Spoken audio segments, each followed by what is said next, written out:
Süni intellekt dövründə insan hüquqları, imkanlar, risklər və məsuliyyətlər mövzusunda Ombudsmanların Beynəlxalq Bakı sammiti başlayıb.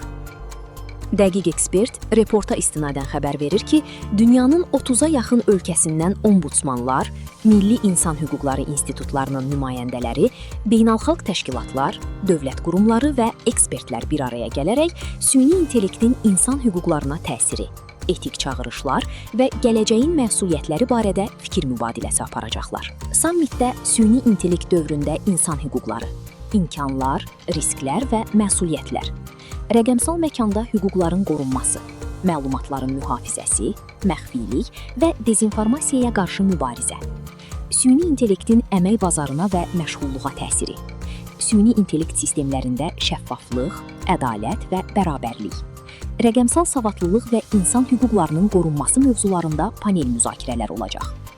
Sammitin sonunda süni intellekt və insan hüquqları üzrə Bakı bəyannaməsinin qəbulu gözlənilir.